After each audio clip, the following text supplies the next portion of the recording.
Who would have thought that on April 1st, a day where fans of any franchise, but perhaps especially Sonic the Hedgehog, have to browse the internet with healthy skepticism and eternal vigilance, that we would in fact get a brand new Sonic game? The Sonic the Hedgehog Twitter page actually dropped a hint for this, but I treated it like I do everything on the holy day of endless posts and went to bed without thinking any more of it. But this time the egg was squarely on my face, as I woke up the next day to find the murder of Sonic the Hedgehog available for download. Unlike pretty much any Sonic the Hedgehog game that exists currently, the murder of Sonic the Hedgehog is a point-and-click murder mystery, drawing heavy inspiration from the likes of the Ace Attorney and Investigations games. The gang rent out a luxury train for Amy's birthday and arrange a murder mystery game to play while on board. You, as a member of staff on the train, get roped into the whole thing, and after Sonic is the one killed, run around helping Amy and primarily Tails get to the bottom of everything.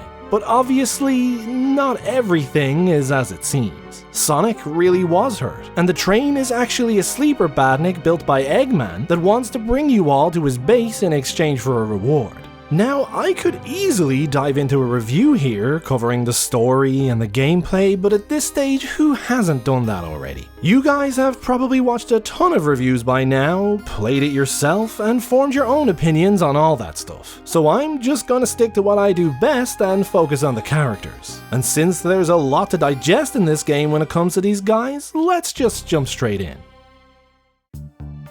The murder of Sonic the Hedgehog starts out by doing the exact opposite to pretty much every recent Sonic game. Instead of having Sonic as the focus, with everyone else swirling around him on the periphery, this game benches the main protagonist pretty early on. A move that revives the long-abandoned extended cast like a phoenix from the ashes and pushes them straight into the spotlight.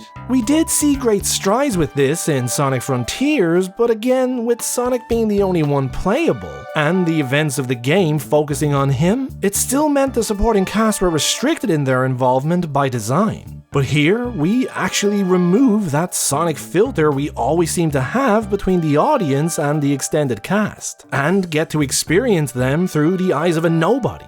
Our own eyes, giving them each a chance to shine in their own right. One of the things I love most about this game is that it allows for some really great universe expansion. We get to spend a day with these heroes at a time when they're not necessarily trying to prevent the end of the world. It gives them a chance to come out of their shells a bit, and as a result, we get to see some really charming moments and back and forwards between them. It's moments like these that I missed most from the 2000s Sonic games, and it was really great to get to experience them again here. All through the eyes of a character created to represent you, the player. It's funny actually, for a character that was meant to represent millions of different people playing, they really nailed my social ineptitude and self-loathing, to the point where it's creepy. Tails playing the part of the detective was a great choice. It gave his smarts some time to shine, and also helps highlight his role as a little ambassador in this group. He helps integrate this new character that you're playing into the group so seamlessly. Any friction, he will quickly iron out. They all respect him too much to doubt his judgment, and it just goes to show how everyone loves this little guy too much to get mad at him, even when he's interrogating and accusing them. Tails is your safety blanket throughout this game, and will generally come to your rescue should you ever lose track of what's going on. He has a nose for anything suspicious, and will usually notice things super early and guide you along his thought process. He's portrayed as extremely clever, and I was really pleased with his depiction throughout. I especially loved moments like his take on the Chao poster, commenting that even though the Chao could use its wings to fly to safety, that it knows the hard way is often the most rewarding. That's some next level projection right there, but it's right in line with Tails' character, and I just love these kinds of references. Knuckles is another headliner here for me. You walk in on him trying to act innocent after he clearly punched the life out of the Super Monkey Ball arcade cabinet, and bless his little heart, he's actually trying to keep up his cowboy accent, just because he knows that it's important to Amy. Knuckles' sense of pride and annoying but also endearing stubbornness is firmly on display here. Outside of some quite frankly hilarious lines where he would defy his own logic to beat you up, and blushing when you compliment his hat, he refuses to tell you much of anything without showing him proof. Turns out, after being shown how to play the game by Shadow, Knuckles and Vector got a bit competitive trying to beat each other's scores. And when Vector ultimately won, Crocs are natural gamers after all, Knuckles decided to smash the machine to destroy any proof of his loss. That's probably the most Knuckles thing to ever Knuckles. And I don't know about you guys, but I doubt that glass is the only place Rouge left a lipstick stain, if you know what I mean. I was relieved to see that Vector and Espio made the cut for this game. I may be missing something somewhere, but I honestly don't think these guys have had a mainline outing since Sonic Heroes, and this game did not disappoint in bringing them back with a bang. Vector is still the big goofball I remember, misplacing his ticket, only leaning into his role as a butcher in the most creepy way possible by constantly asking you if you need any meat chopped up, but his loyalty also shines through too. And he has his boy Espio's back at all times, even when it looks like he could be guilty as Out of this double act though, Espio steals the show for me. Someone soulful like Espio getting the role of poet is just genius, and he leans into it so freaking hard. He just has a presence that's timeless and so reliably calm. His ninja training allowing him to remain detached from the daily emotional drama and attain a greater sense of self. His serenity matched only now by his poetry. It's somehow simultaneously the worst and best stuff I've ever read, and that's an accomplishment in itself. Watching him get flustered under questioning was highly entertaining, and he did a fairly awesome job of preparing his alibi and covering his tracks. And of course, once he realized what was going on, took the first chance he could at redeeming himself. I'm not sure why such a great character has remained in the drawer for so long in this series, but I'm definitely glad he had such a good showing here. One of the best things about this game is that it puts characters together that normally, in any given game, you'd probably never see. I never knew I wanted to see Rouge and Blaze team up, but this game has taught me that I do. The odd couple dynamic can work so well. A stoic straight shooter like Blaze working willingly with a sassy truth bender like Rouge could probably be a game, movie, or TV show in its own right. Blaze just agreeing to help Rouge pull off a train heist because it makes sense with her lore card is just hilarious. And she goes all in on the persona too. Rouge is manipulative as hell, but I don't get the impression she could have forced someone like Blaze to do something she doesn't want to do. Blaze is just a f***ing boss at roleplaying. Between planning the heist with its drink and no coaster distraction, and the actual heist itself, we get some of the funniest dialogue in the whole game. As two characters who rarely get an opportunity to shine, it was great to see them come out of their shells here. And like most things in this game, it really just makes you wonder why they were left on the shelf for so long. Also, Tails' concern for you if you gamble too much was just the icing on the cake. Little Guy dropping the definition of insanity and the sunk cost fallacy on you for a truly thorough character assassination. You gotta love it. As for my boy Shadow, I was actually a little worried at first with how dismissive he was when you tried to speak to him. Pretty much all grunts and humphs. But at the same time, he doesn't know you. Why would he say anything to you? I guess it just hurt my feelings. But as your character points out, Shadow looks to be concerned about something. The character choices and motivations in this game I felt were exceptionally well done. As events unfold, you build a picture where the most suspicious person is definitely Shadow. Going around locking doors, discrepancy with who he did or didn't see, or who did or didn't see him. But it turns out that the truth just boils down to one of the very first things he says when you speak to him.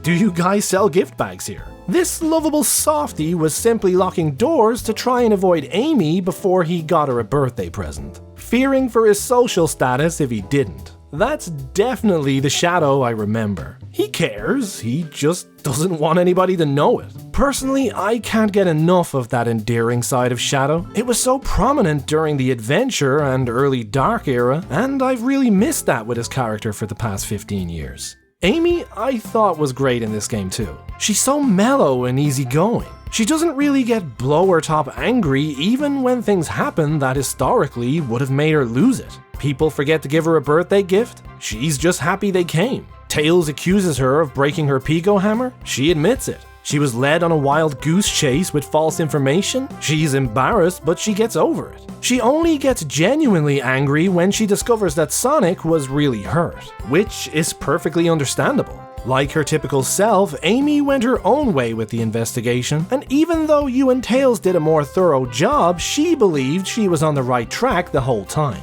Amy is always headstrong, whether you believe that's a positive thing or not. But when it turns out she was wrong, she swallows her pride and works alongside you and Tails. I'd call that solid progression for her as a character while also sticking to her established traits. She gets some nice moments with everyone in the end when she finally gets the cake she's been longing for, but honestly, the only negative I have for her in this game is that we didn't see enough of her. She was off running around investigating by herself. It made sense for the story and lined up with her character and all, but I just would have liked to have seen her get more time to shine. As for Sonic himself, while being justifiably kept to a minimum with this game's purpose of being showcasing the rest of the cast, he still has that unmistakable signature presence whenever he's around. That infectious sense of optimism just radiating from him at all times. When he turns up, no matter how dire the situation is, things instantly feel okay. He's carefree, often focusing on the complete wrong things socially, not to mention a freeloader, am I right? You can tell this guy always leaves his wallet in his other pants, but just by being there, he's the life of the party. And when push comes to shove and the events of the game take a turn, as always, he's right there to do his thing. Sonic isn't relatable. He's too perfect. It's in the rest of the cast that we as the audience can find relatable qualities. And I love how Sonic was used in this game to allow everyone else to have some time in the limelight. He turned up, lifted everyone's spirits, even saved the day. But for the first time in a long time, it didn't come at the expense of everyone else. The murder of Sonic the Hedgehog was the Sonic game I never knew I wanted. The characters are quite often as you remember them at their best, which, if you've watched any of my videos at all, you'll know is one of the most important things for me with this series. Characters that were often overshadowed in regular game stories or underutilized due to time constraints or plot pacing, all have a chance to shine here. Narratively, this game feels a lot more like a Sonic game from the Adventure or Dark era in the 2000s, even though it obviously plays nothing like any of them. The extended cast are important. They get lots of screen time, and they don't feel like they're out of place or just tacked on for the sake of it. The game is well written and has dialogue that actually works on a deeper level than just attempts at comedy. It's funny, as time went on, I found myself caring less and less about who actually murdered Sonic, or indeed what the inevitable plot twist would be. I just found myself enjoying interacting with everyone and appreciating the pretty much spot-on portrayals of characters that have been important to me ever since I was a kid. The game is pretty funny too, the dry characters offering probably some of the most unintentionally funny lines in the game. Knuckles and Shadow were standouts, and Espio's poetry is second to none. A lot of the internal dialogue for the playable character was great too, and their chemistry with Tails was just fantastic. Honestly, this game was good enough that they could have easily charged $4.99 for it. But you know what? Making it free was kinda genius. It gets this franchise, and more importantly, its extended cast, in front of as many eyeballs as possible. The game reached like 61 on Steam's highest rated games of all time, and boasted over 1 million downloads in just a few days. If Sega were planning to capitalize on these characters again in the near future, this game has done a lot of the heavy lifting and prep work for them. Give me the Escape Room sequel, put Silver and Omega in it, like now, and I'll be all set. Hell, give me a full-fledged detective game where Tails works with the Chaotix, Silver and Shadow running a B&B, Amy and Cream open an ice cream shop. I'm ready for all of it. In case it wasn't clear, I like this game. But now I'd like to hear what you guys thought of it. Did you enjoy the writing and characterizations? Which characters worked best or worst? And would you like to see more games like this in the series? Let me know your thoughts in the comments. As always, if you enjoyed the video, don't forget to like, subscribe to the channel, and make sure to hit that bell. If you don't hit that bell, Knuckles will beat you up. So make sure to click it to spare yourself that embarrassment. You can also join the channel Discord, follow me on Twitter, and if possible, support me on Patreon or with a super thanks right here on YouTube. All of your support is much appreciated and goes a long way with helping me keep creating. Plus, you get to see your name in the video credits. All those links are in the description, so be sure to check them out if you can. But for now, a big thank you for watching. And as always guys, take care.